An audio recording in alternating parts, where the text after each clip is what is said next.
The 0 to 1 million coin trading series is now over, but we did manage to start from 0 and go all the way to 1 million coins in just 5 episodes. And I did this by only using 6 different trading methods. And in this video, I'm going to be going through all of them so you can use the exact same methods to reach 1 million coins for yourself. Before we do get into the video, if you're looking to skip trading and just have coins in your account, then there is no better place than Mule Factory. Head over there to get yourself some cheap, fast FIFA 22 coins, completely reliable, and if you use Fnatic 5 at checkout, you'll also get yourself a 5% discount. Link can be found in the description down below. Getting back into the video, when it comes to trading, I like to keep things simple. I don't know loads of different sniping filters because the method I use is enough to make millions of coins. You could do the exact same thing. The 6 methods I use were used at different stages, and I'll break them down to when I use them and why I use them. So the first method that I used was the bronze trader method. This is where you'll go over to the transfer market, set the quality to be bronze, and then you'll just go through each player on every page looking for those with bids on.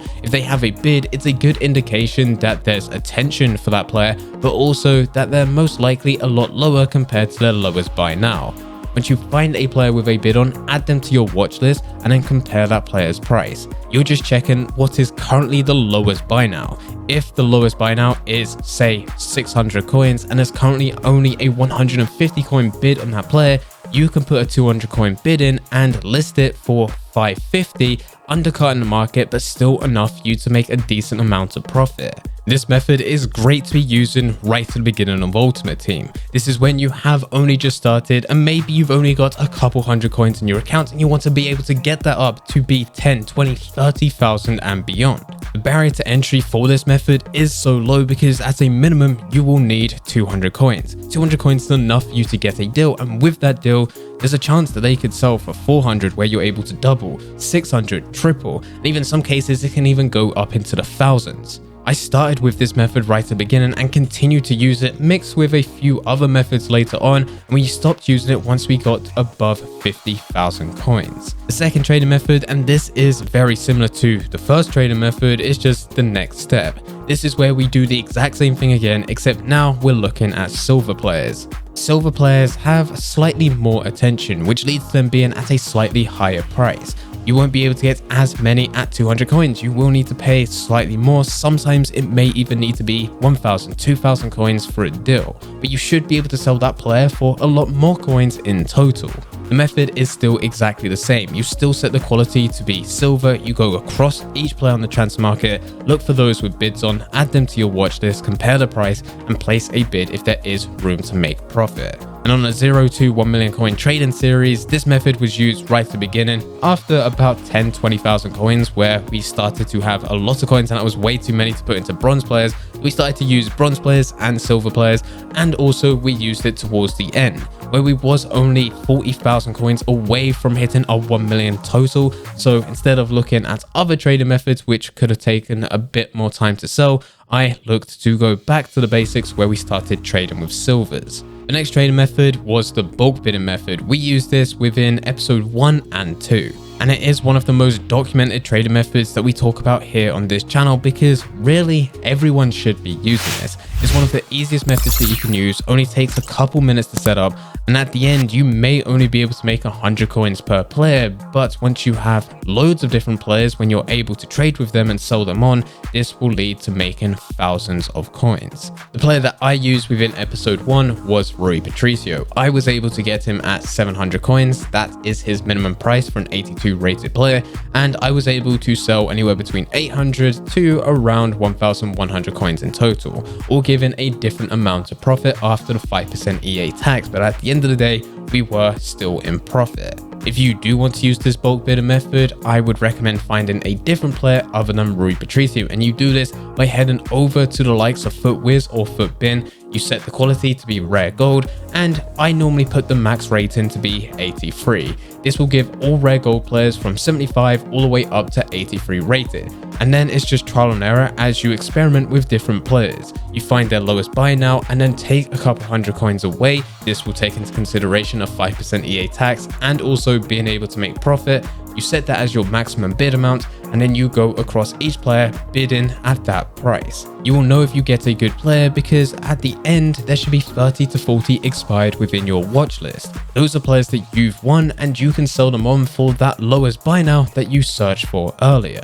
On the 0 to 1 million series, I only used this once within episode 1 and I did plan to use it a lot more, but other trading methods were working a lot better. The 3 methods that we've already gone through as part of this video is really there to help you get things started with trading. Go from 0 all the way to 50k, and from there, this is where we can start looking at some of the other trading methods, and these are the 3 main ones that we ended up using for the rest of the series. The first one is the position change method, and no, we didn't look for players and change their position. In fact, we looked at players that have already been moved out of their default position. Now for me, I always like looking at center defense and mid players. Those are the ones that I've had the most success with, but within this series, we also looked at center mids to cams, cams to center mids to CDMs, pretty much anything within the midfield. If you want to use this method and really scale it up, you can use any position.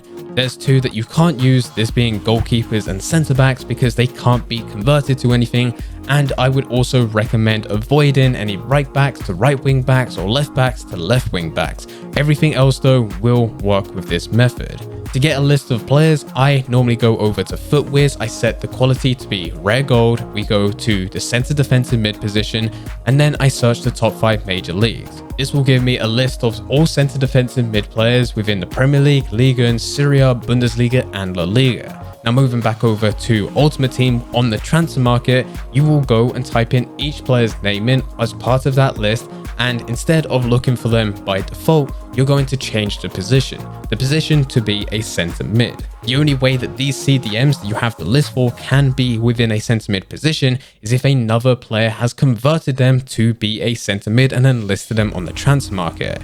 There's a lot of players that will do this for their own personal teams, and when they list them on the transfer market, they forget they've done this. The CDM to center mid position modifier goes for about 2,500 to 4,000 coins depending on the day, and they end up listing the player for the minimum price of around 1,000 coins. If that happens, make sure that you buy the ones at 1,000 coins within a center mid position and relist them back up anywhere between 3,500 to about 5,500 coins depending on the player's original value.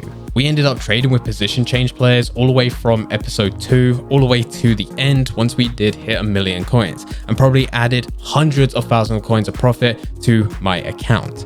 Alongside this, we was also using the silver team of the week method, with the silver and bronze trading method where we searched for them and just went across the transfer market to look for a player with a bid on, added them to the watch list and compared their price.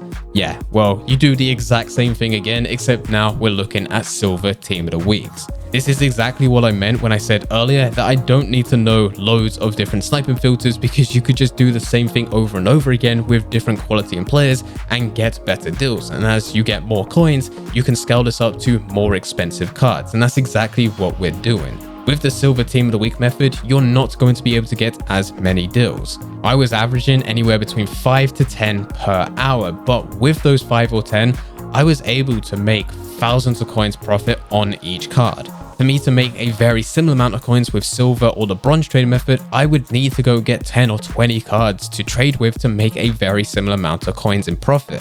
But with the silver team of the week, I just needed to get 1. There was loads of times where I was able to get a silver team of the week player for around 8,000-9,000 coins and then list them at 18,000-20,000 coins. And as time went on, because of certain events that were happening within FIFA, silver players started to get a bit more attention, which increased their price. Some of them started to become extinct on the market. One good example is we made a mistake early on within the series where we traded with the silver team of the week player known as Oros. He was going for less than 10,000 coins and he was part of that team of the week. I bought him way too early and he was dropping in value. By the end of the series, we was trading with the exact same player, but this time he was going for 27,000 coins. So with the silver team of the weeks, you can trade with them, and as long as you are getting them for cheap, if anything bad happens of them going down in price temporarily, just hold on to them, keep on relisting, because eventually they will go up. In addition to this, and we didn't do it on a trading series, but you could just invest within them. If you find silver team of the week players listed anywhere between 10 to 15,000 coins in total, just buy them and then store them to your club, hold on for them for a few weeks, and they will gradually increase. But we didn't use this method in this series because we just wanted to get to 1 million as quickly as possible. And then the final trading method that we used was really when things started to ramp up. This is where we was able to make 10, 20, 30k profit on just one player. This was with icon trading. And if you watch the series, you would know that it's very similar to the silver team of the week, the silver trading, and also the bronze trading methods. Except now we're just changing the quality. We now set the quality to be icon, we go across each player, and we find the ones with bids on, we add them to the watch list, compare their price, and then place a bid if there is room to make profit. The ones that I focused on were those less than 100k, but there were occasions where we started to look at players above 100k, but all of them was able to make thousands of profit every single time. One of the best was looking at Michael Owen, in which we was able to get two. One for, I believe, 70,000 coins and the other one for 80,000 coins. One was able to sell for 100k, whereas the other one was selling for 95k. Both sold within the first time of listing. Combined, both of them gave me about 40,000 coins in profit, and it took next to no time to get the deals and next to no time to sell them on. We started to use this method once we got to around 200k, and the reason that we didn't use it any sooner is because if we had 100k, we could start looking at icons, but we could only just get one. And if that one took a lot longer to sell, it's gonna be problematic because all of our coins are now locked up in just one trade. Anyway guys, those are the trading methods that I used to go from 0 to 1 million coins. We didn't need to use anything else, and for some of them they were only used for a very small amount of time. Bronze trading method and silver trading method was only used for the beginning and the end. Bulk bidding was only used once to demonstrate that you can use it. The rest was position change method, silver team of the week, and the icon method. If you do have any questions about anything, then please feel free to leave them in the comment section down below. Anyway guys, I hope you guys did enjoy. If you did enjoy, don't forget to leave a like and subscribe. But for now, I'm going to see ya.